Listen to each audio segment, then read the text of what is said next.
Allez, vite.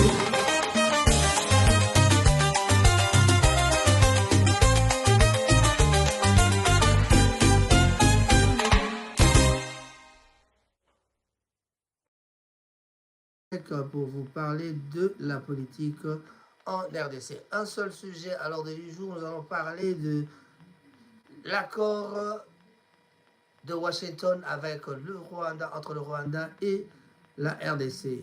L'attitude qui était vraiment sur nos écrans quand on regardait M. Tshisekedi aux côtés de Kagame, et aux côtés de l'autre côté, il y avait aussi M.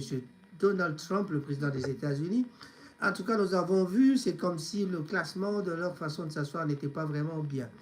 On n'a pas compris, on a mis les deux présidents à gauche du président Trump. Et puis, vraiment, ils ne se sont pas salués. Tout ça, c'était vraiment quelque chose qu'on avait remarqué. Ben, avec cette remarque, nous commençons donc cette émission pour vous parler donc de cet accord. Mais avant de parler de cet accord, quand on veut parler de la RDC, je crois que le mieux, c'est de parler d'abord de l'origine. L'origine en République démocratique du Congo, donc l'origine de la crise en République démocratique du Congo. Vraiment, quand vous voulez parler de la crise, si vous ne pensez pas à parler de l'origine, je crois qu'on se perd parce qu'on ne comprendra rien. Pour ceux qui n'en savent rien, la crise en RDC donc, trouve ses racines dans une combinaison complexe de facteurs historiques, politiques, économiques et socio-économiques, si on peut bien. Alors, ces causes s'enracinent dans l'histoire coloniale du pays, sa richesse en ressources naturelles et les luttes de pouvoir qui ont suivi son indépendance en 1960. Comme je vous ai dit dans mon émission précédente, c'est-à-dire la fois passée, que vous pouvez suivre encore, qui est encore là sur YouTube. Le live d'hier, c'était vraiment ça aussi. Il était aussi question de ce sujet. Voici une analyse des origines principales donc, de cette guerre, en tout cas. Voilà. L'héritage colonial et les premières fractures. La colonisation brutale par le roi Léopold II à la fin du XXe siècle, le roi donc Léopold II de la Belgique a revendiqué le Congo comme sa propriété privée sous le nom d'État indépendant du Congo. Cette période donc indépendante, cette période a été plutôt marquée par une qu'est-ce que dirais-je? Cette période a été marquée par une expoliation, je voulais dire, massive des ressources naturelles. Voilà, des ressources naturelles. Il y avait le caoutchouc, il y avait l'ivoire et les violences extrêmes qui ont donc été engendrées par cette histoire de régime. Voilà. On va peut-être souffler un peu tout au début comme ça. Après ceci, on reviendra. J'ai même vu un, permettez-moi de faire une digression, parce que j'ai vu un à qui on a donné une question, mais qui est incapable. Non, beaucoup. Bon, juste une parenthèse, quelques minutes. Bon, on a plutôt continuer. Le Parlement avait, en date du 7 novembre 2025, fait un accord de coopération économique dans le cadre de la... Vous pouvez parler au micro, s'il vous plaît. Voilà.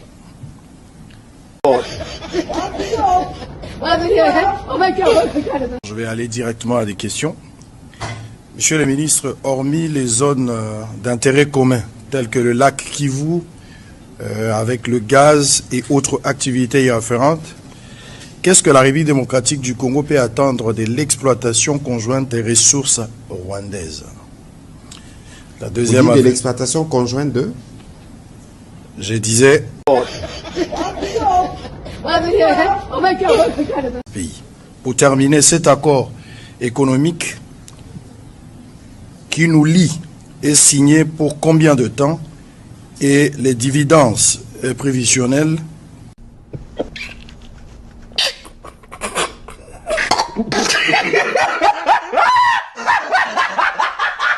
et les dividendes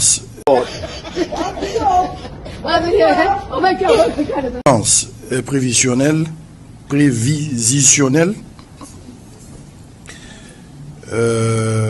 Les dividendes prévisionnels.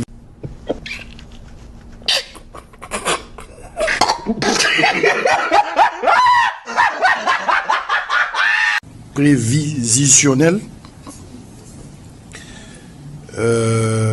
Les dividendes prévisionnels. du Rwanda, peuvent être estimés à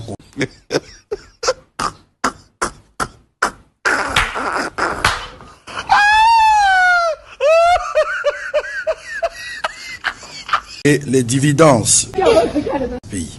Pour terminer, cet accord économique qui nous lie est signé pour combien de temps et les dividendes prévisionnels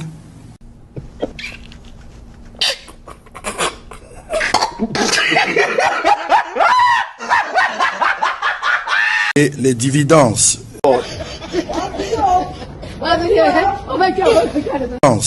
prévisionnels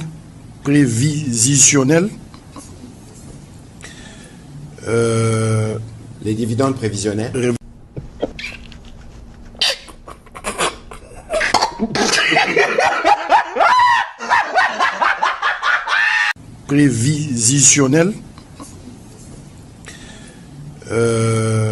Les dividendes prévisionnels du Rwanda,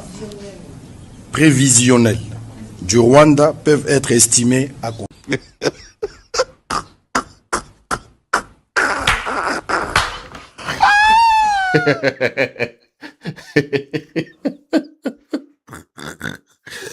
Ah, les gars. Nous revenons donc, comme je vous ai dit, c'était un live, donc on avait un petit problème technique. Voilà. Alors, nous avons parlé de la guerre qui a commencé avec le problème politique de 1960. Voilà. Donc, il y avait le caoutchouc et des violences extrêmes, incluant donc... il y avait des violences extrêmes à l'époque, donc qui incluaient donc des mutilations et des massacres. On estime donc que près de 50% de la population aurait péri sous son règne, donc créant donc un traumatisme collectif durable. Donc vous avez compris, on aurait déjà dû parler du génocide à l'époque déjà des Belges. Il y avait aussi une division ethnique et politique coloniale. Les frontières de la RDC ont été donc tracées sans tenir compte des réalités éthiques et culturelles locales. Voilà. Exacerbant donc les divisions communautaires. Les colonisateurs belges ont donc appliqué une politique de diviser pour mieux régner, ce qui a renforcé donc les tensions entre les groupes ethniques et a laissé un héritage de la méfiance et des conflits tout à fait terribles à l'époque. Il y avait aussi les luttes post-coloniales et instabilité politique. Donc après donc, l'indépendance en 1960, que s'est-il passé? Il y a eu des sécessions régionales peu après donc l'indépendance, des mutineries militaires, des sécessions au Katanga et au sud Kasaï ont donc éclaté, alimentées par les frustrations politiques et des revendications sur des ressources naturelles. Nous allons arriver à parler encore de cette histoire de frustration parce que jusqu'à aujourd'hui, il y a encore des frustrations. Et ces frustrations ont fait que Danga se trouve de l'autre côté de l'Est, dans la région des Grands Lacs. Et vraiment, avec la complicité des Rwandais, voilà ce qui se passe. Aujourd'hui, on me parle, j'ai regardé la télévision, on me dit que c'est déjà Kassange ou c'est Kassange, Sangue ou quoi que ce soit. Donc déjà Kalungu, près de Uvira. Donc c'est déjà Uvira, quoi. Alors, si Uvira tombe, Katanga tombera facilement, ce sera Kalemi, et puis le Bandundu, paf, Kinshasa. Donc on ne sait pas qu'en est-il, ou alors qu'arrivera-t-il après, d'ici la Noël. Ressources naturelles, un moteur des conflits aussi. Les ressources naturelles de la RDC. La RDC est un pays, et l'un des pays plutôt les plus riches en ressources naturelles. Il y a le coltan, il y a de l'or, il y a le diamant, le cobalt, etc. Mais le zinc, le manganèse, on peut citer encore d'autres, tout ça. Mais cette richesse est devenue une malédiction. Pourquoi une malédiction? Parce que c'est à cause de ça que tous les pays du monde entier sont en train de venir, les voisins sont en train de venir voler chez nous. Les groupes armés locaux et étrangers se battent pour contrôler ces ressources. Voilà, ces ressources alimentant donc un cycle de violence et de conflits prolongés. Le commerce illégal de ces minerais, on a connu le commerce des coltans qui traversait vers le Rwanda, on le sait, et par-ci par-là, Burundi, Ouganda. Le commerce illégal donc de ces minerais, les milices et perpétuent l'instabilité. Donc tout ça, ça perpétue l'instabilité. On peut aussi parler aussi de l'ingérence étrangère et guerre régionale.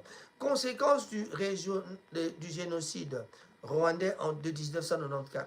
Voilà, on avait dit qu'en 1994, quand on avait tué Habyarimana et l'autre président de Burundi, après donc le génocide des Tutsis au Rwanda, des millions de réfugiés, y compris des milliers de Hutus responsables des massacres, ont donc fui vers l'est de la RDC.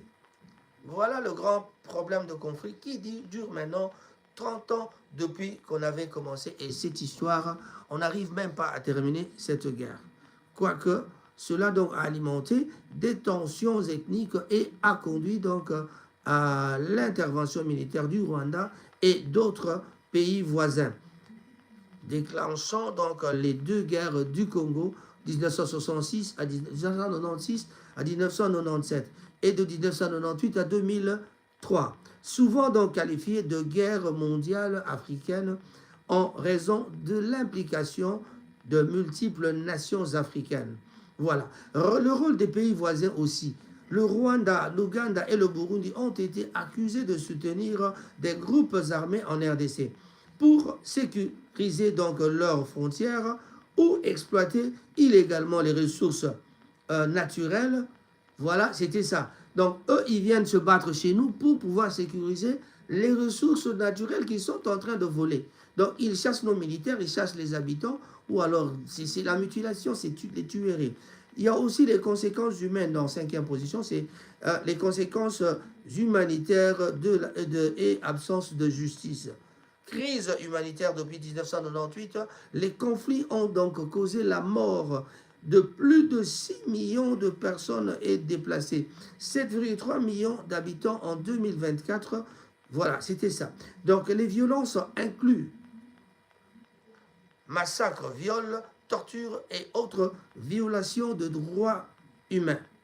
L'absence de justice. Les responsables des crimes de guerre et des violations des droits humains restent souvent impunis. C'est ça qui tue l'Afrique, c'est ça qui tue le Congo. Cette impunité alimente donc un cycle de violence et empêche donc la réconciliation nationale. La conclusion, en tout cas pour cette affaire, nous n'avons pas le temps parce qu'il y a une autre émission qui commence à 20h, à 20h15. C'est avec Diaspora qu'on se retrouvera avec Coco Njoko pour parler de l'héritage africain. Hier, on a été dans une fête tout à fait spéciale. En tout cas, on vous en parlera dans la fête. La conclusion. La crise en RDC est le résultat d'une combinaison de facteurs historiques, économiques, politiques et sociaux enracinés par l'histoire coloniale. La mauvaise gouvernance, donc, aussi, est vraiment une des principales causes. Les tensions ethniques et les convoitises autour des ressources naturelles. La situation est aggravée par les ingérences étrangères et une impunité persistante pour les crimes commis.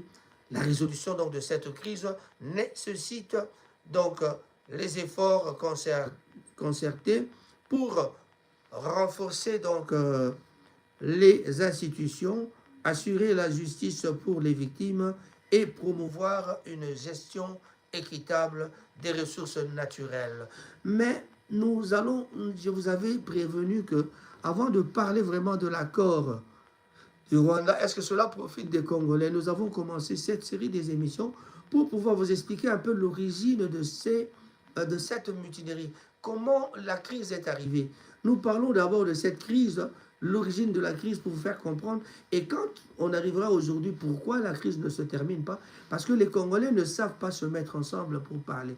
Nous devons normalement nous mettre ensemble pour essayer de parler et terminer cette situation. Mais le pouvoir, les avides du pouvoir sont là. Kabila est arrivé en remplaçant son papa. Il est arrivé, il est resté 18 ans. Voilà, il a fait ce qu'il a pu faire, il est parti. Maintenant, on doit oublier Kabila, mais voilà que monsieur le président, Félix Antoine Tshisekedi, qui nous amène encore une théorie telle que monsieur Kabila serait alors le chef du M23, parce que c'est lui qui était donc le patron, mais les autres, ils parlent avec le Rwanda. Donc le Rwanda nous a agressés, nous agresse, et aujourd'hui, on dit que c'est le FCM23. Il y a eu Nanga dont je vous ai parlé des frustrations. Et les frustrés, ce sont les gens comme les Nanga, les Magie, tous ces gens-là. Il y a beaucoup de gens qui sont des frustrations. Mais on se souviendra encore qu'il y avait l'équipe du M23 qui était à Kinshasa il y a quelques années. On en reparlera quand on expliquera le développement, quand on aura fait le développement du conflit pour pouvoir essayer d'en parler vraiment. En tout cas, chers amis, pour ceux qui auront la chance de suivre cette émission, n'oubliez pas d'aimer, partager pour nous, parce que nous avons besoin de votre soutien. Votre soutien, le premier soutien, c'est vraiment ça, c'est aimer et liker notre vidéo, partagez, dites à vos amis qu'il y a de bonnes choses qui se racontent sur Rango TV. Vous avez l'habitude de suivre d'autres chaînes, mais je vous demande de suivre maintenant la série de nos émissions. Tous les jours, on vous fera une émission pour vous parler de la RDC. À part nos émissions musicales, socio-culturelles, nous en parlerons.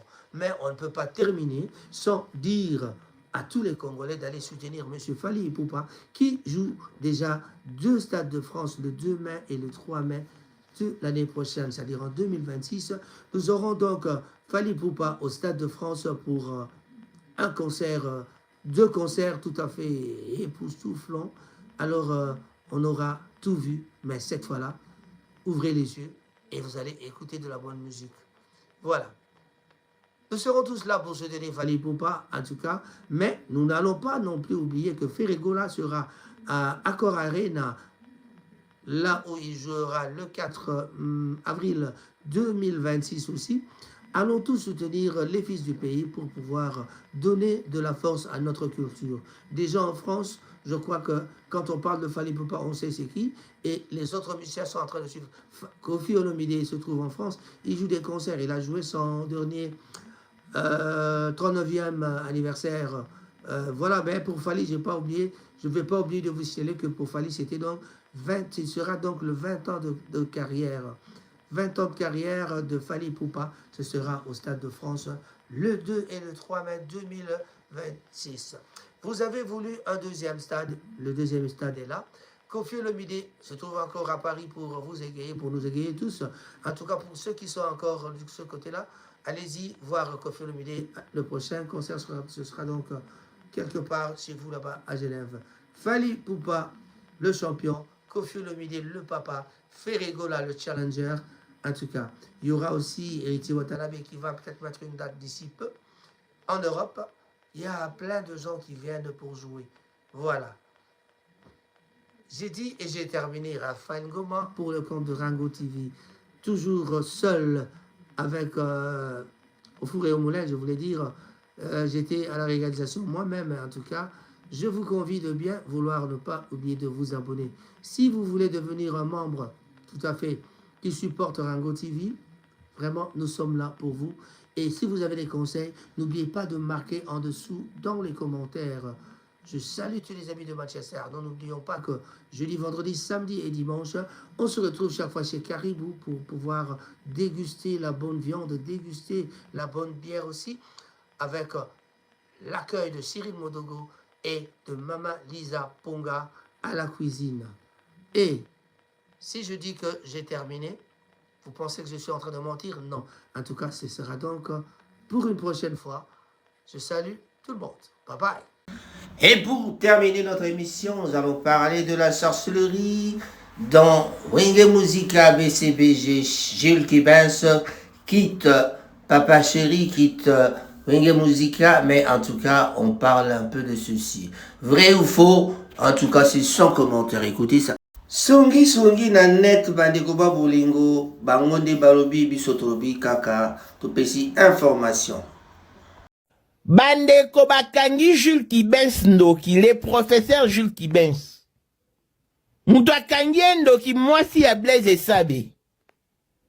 Jules Kibens babimisaki ba prophétie atambola na makila. Alinga te mutaza apeme na papa chéri. Le quoi papa chéri comme kolinga Blaise. Yango Jules Kibens ba yokani na serveuse. On dirait qu'au service bon na Lubumbashi. Ba cheli Blaise Esabe poison na coca. Bonjour Maman Rosa. Moi c'est Sabé. Ngam na otinde le voice o yokango bien. Maman Rosa, ngala kanisa ki yo na mobile no boza malamu pone Sabé. Na kanisa ki etant que ceux qui yo maman pasteur, ceux qui yo maman mosakoli, okoko zwa mobile nao azala malamu pona batu. Mais je suis désolé pour la Gilles Kibens. Ou Asali Sabi. Au moninga inde na fandia yo soza mosela nzambe ngalelo na oyebi soza mosela nzamba lo kuta parce que ngala ka prophétesse. Oza ya lo kuta na yebisi yo. Au moni loko bosali Sabi et kende tina 4e génération na bino. Et ko tina bana na bino. O Gilles Kibens asali. Po ba makilo apesa ka ya famille na ye. A débordant ko pesa ça ba moni ke akoke Sabi na vie spirituelle te alandi na poison. Moi c'est Blaise Esabe ritangwa et ala biyazo tambola. Akokitisa mutu ya Jules Kibens na se d'ici le 31 décembre. Stay informed on Ranga TV and get the latest news about the economy, politics, community life and others. Ranga TV only on YouTube and Facebook.